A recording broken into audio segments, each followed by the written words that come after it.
Hello students, this is Nazim. आज की video में हम लोग बात करने वाले हैं क्लास 10th के सिलेबस की।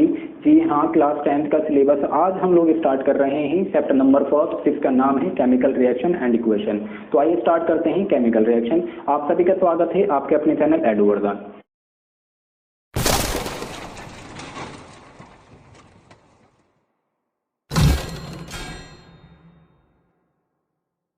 अगर बच्चों हम सबसे पहले देखें केमिकल रिएक्शन एंड इक्वेशन में केमिकल रिएक्शन किसे कहते हैं, तो आपको पहले केमिकल रिएक्शन का मीन पता होनी चाहिए, फिर केमिकल इक्वेशन, और उसके बाद हम चैप्टर को एनालिसिस करेंगे, वो देख लेंगे नेक्स्ट क्लास में। सबसे पहले देखते हैं केमिकल रिएक्शन का मतलब होता है, केमिकल रिएक्शन का मतलब होता है कि ये एक ऐसी प्रोसेस होती है जिसके अंदर हमारा नया सब्सटेंस बनता है। जी हाँ, नया सब्सटेंस बनता है, यानी कि जिसमें हमारा नया सब्सटेंस बने उस प्रोसेस को हम केमिकल रिएक्शन कहते हैं। फॉर एग्जाम्पल के तौर पर पुरानी चीज से नई चीज बन जाना, पुरानी चीज से नई चीज बन जाना, पुरानी चीज से नई चीज बन जाना। अब कौन सी पुरानी और कैसी नहीं, जैसे कि मान लीजिए आपने कर्ड फ्रॉम मिल्क देखा हुआ, मिल्क से दही बन जाता है। जी हाँ, तो ये एक केमिकल रिएक्शन है। बर्निंग ऑफ कैंडल, अरे भैया कैंडल बर्न होती है, आप कैंडल देखते हो, वो हमारी किस में होती है, वो हमारी सॉलिड में होती है, और वो चेंज हो जाती है, लाइट में चेंज हो जाती है, हीट में चेंज हो जाती है, हमारी ऐसे चेंज हो जाती है। तो ये भी एक केमिकल रिएक्शन है। तो हमने यहाँ पे बड़ी सिंपल से डेफिनेशन ये लिखी है केमिकल रिएक्शन की। द प्रोसेस एक ऐसी प्रोसेस इन विच जिसमें, द प्रोसेस एक ऐसी प्रोसेस इन विच जिसमें ब्रेकिंग ऑफ ओल्ड बॉन्ड, पुराने बॉन्ड टूट जाएं, पुराने बॉन्ड टूट जाएं and formation of new bonds, और नए बॉन्ड्स बन जाएं, उसको हम कहते हैं chemical reaction. I hope it's clear. Next देखते हैं, अगर मैं बात करूं इसके एग्जाम्पल की, तो एग्जाम्पल में आप एनसीईआरटी का पेज नंबर 1 देख सकते हो, काफी सारे एग्जाम्पल दे रखे हैं। अब हम भी यार 2-3 तो एग्जाम्पल लिख ही लेते हैं। फर्स्ट में एग्जाम्पल मैं लिखूंगा कर्ड फ्रॉम मिल्क। भैया ये भी एग्जाम्पल है दही, दूध का, दूध से दही का बनना।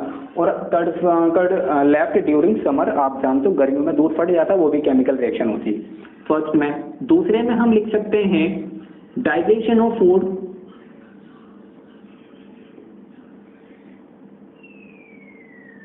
तीसरे में आप बहुत सारे लिख सकते हो, आप तीसरे में लिख सकते हो बर्निंग ऑफ कैंडल,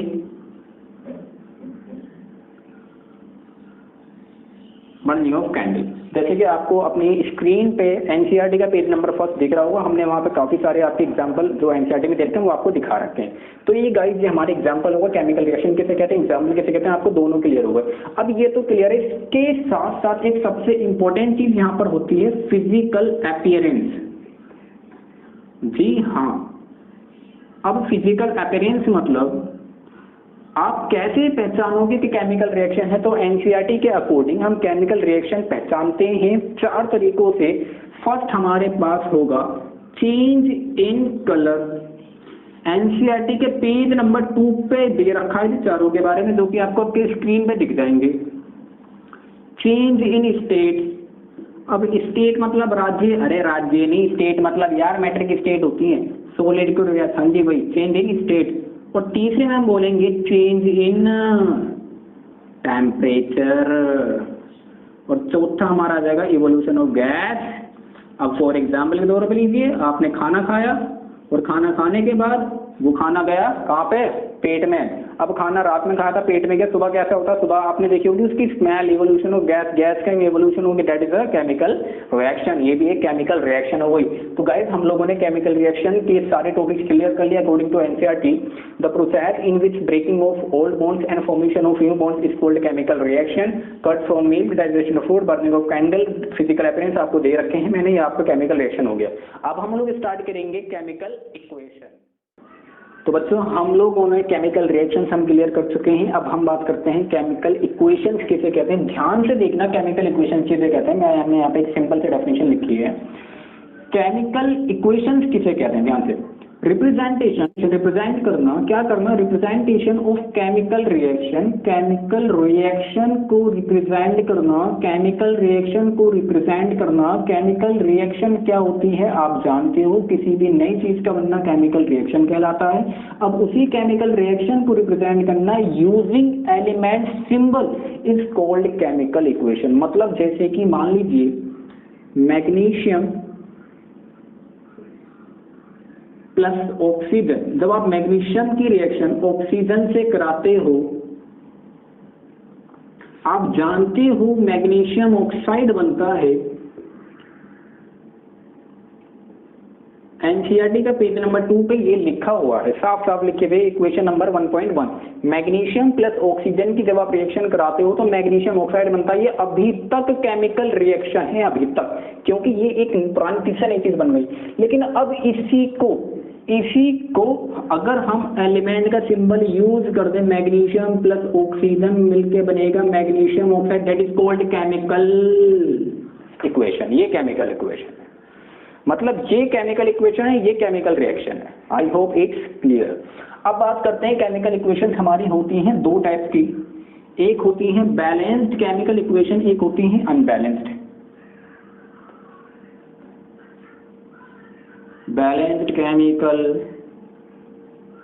इक्वेशन, एक होती है अनबैलेंस्ड केमिकल इक्वेशन।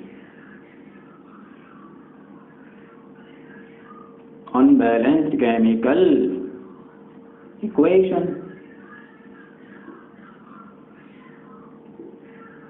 चलिए बैलेंस्ड केमिकल इक्वेशन किसे कहते हैं, अनबैलेंस्ड केमिकल किसे कहते हैं, आपको आपकी स्क्रीन पर डेफिनेशन मिल जाएगी।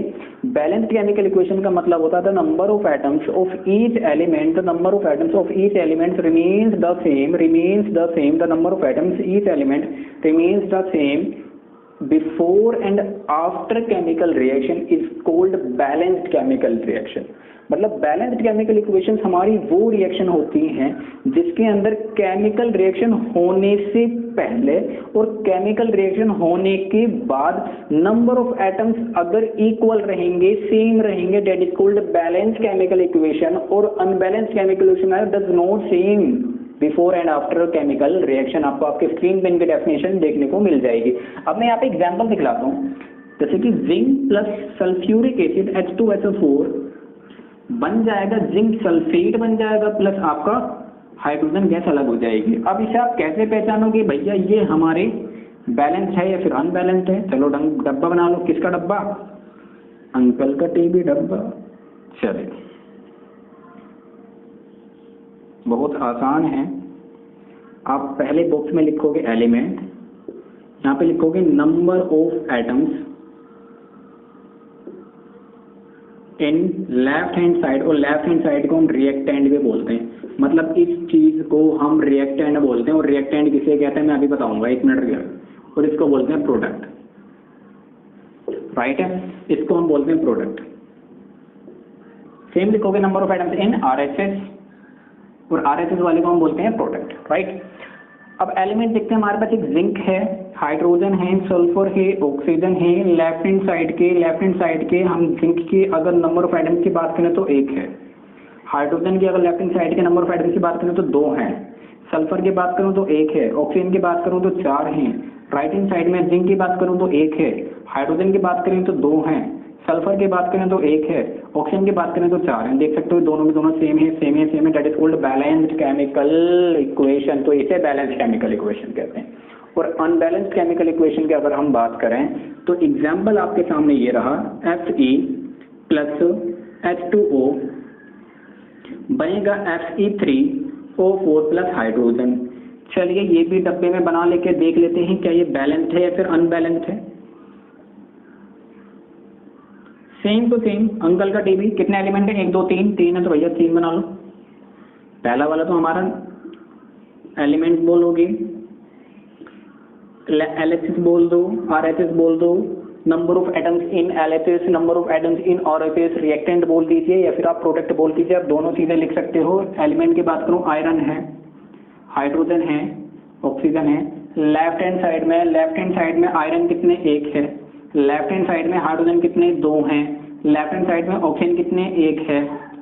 RHS की बात करूं तो आयरन मेरे कितने? 3, हाइड्रोजन कितने? 2, ऑक्सीजन कितने? 4। दोबारा से देख लो, LHS मतलब ये भी LHS वाली, ये RHS है। देखो इस एरो की, ये जो एरो है आप देख सकते हो, इस एरो में अगर मैं अपने आप को ध्यान से देखूं, मेरी गर्दन ये, यहाँ पे आपके सारे के सारे RHS, ये आपके सारे के सारे LHS। तो RHS को हम कहते हैं प्रोडक्ट, LHS को हम कहते हैं रिएक्टेंट। तो यहाँ पे इस एरो से आपका ये सारे के सारा आपका RHS कहलाएगा, आपका LHS कहलाएगा। कोई भी बच्चा ऐसे ना समझे, हम इसे ऐसे समझेंगे। ओके, इसको देखना, इसको देख के RHS LHS बोलना है, कभी इसके सामने खड़े हो जाओ RHS LHS मामला खराब हो जाएगा। सुनो, तो Fe एक है, ये आपको देख सकते हो यहाँ पे 3 है, एक है, 3 है, एक है, 4 है, एक है। तो ये अनबैलेंस्ड केमिकल इक्वेशन है, ये बैलेंस केमिकल इक्वेशन नहीं है। अब हमारे सिलेबस में सबसे इंपॉर्टेंट चीज आती है कि बैलेंस को अनबैलेंस को बैलेंस बनाओ, अनबैलेंस को बैलेंस करो, अनबैलेंस को बैलेंस करो। ये सबसे इंपॉर्टेंट टॉपिक है जो कि हम नेक्स्ट क्लास में करेंगे। लेकिन उससे पहले आपको 2 चीजें पढ़ानी है, एक पढ़ाना है रिएक्टेंट किसे कहते हैं, एक बताना है प्रोडक्ट किसे कहते हैं। स्क्रीन पे डेफिनेशन दोनों की मिल जाएगी। रिएक्टेंट का मतलब होता है substances that take part in a chemical reaction, जो केमिकल रिएक्शन में पार्टिसिपेट करता है उसको हम केमिकल रिएक्शन कहते हैं, उसको हम रिएक्टेंट कहते हैं। और जो हमारी केमिकल रिएक्शन में बनता है उसे हम प्रोडक्ट कहते हैं। जैसे कि आपके सामने एग्जाम्पल देता हूँ, बिल्कुल सिंपल सा, चाय बनानी है, चाय बनानी है, कैसे बनेगी सर? मिल्क ले लो, और क्या लो सर? शुगर भी ले लो, चलो सर चाय की पत्ती तो ले लो, और क्या लो सर? अदरक, चीनी, अदरक भी ले लो। अबे अदरक नहीं ले रहा मैं, क्यों? क्योंकि हमारे बच्चे थोड़े नकली हैं, ध्यान तो सुन लो। ऐसे अदरक, प्याज, इलायची मत डालो। मिल्क ले लिया, शुगर ले लिया, अब 2 मिल्क मत लो, तो फिर क्या लेना? चाय की पत्ती। और एंड में क्या बनेगा? चाय बनेगा। तो ये सब के सब क्या कहलाएंगे? ये सब के सब रिएक्टेंट कहलाएंगे, क्योंकि ये सब के सब हमारे भैया पार्टिसिपेट करते हैं, सब टेक पार्ट इन रिएक्शन। ये पार्टिसिपेट करते तो बनता क्या? ये प्रोडक्ट। तो रिएक्टेंट और प्रोडक्ट में अंतर ये होता है। तो ये हमारा था इसका first chapter chemical reaction and equation का। I hope it's clear. आपको ये सारा का सारा याद करना है, सब कुछ याद होने चाहिए। और इसकी नेक्स्ट क्लास में हम लोग करने वाले हैं हाउ एंड व्हाई। मतलब अबे केमिकल, अबे अनबैलेंस को बैलेंस बनाएंगे, लेकिन कैसे बनाएंगे वो देख लेंगे। लेकिन क्यों बनाएंगे यार? बनाने की जरूरत क्या है? यह आंसर मैं आपको नेक्स्ट क्लास में बताऊंगा। अगर आपको पता है तो आप अपने उसे कमेंट बॉक्स में जरूर लिखें। और thank you very much for watching this video. Thank you, bye bye. और प्लीज गाइस हमारे चैनल को सब्सक्राइब कर दीजिए, बेल आइकन को भी प्रेस कर दीजिए, ताकि आपको हमारी नेक्स्ट अपडेट सबसे पहले मिल सके। Tata, bye bye.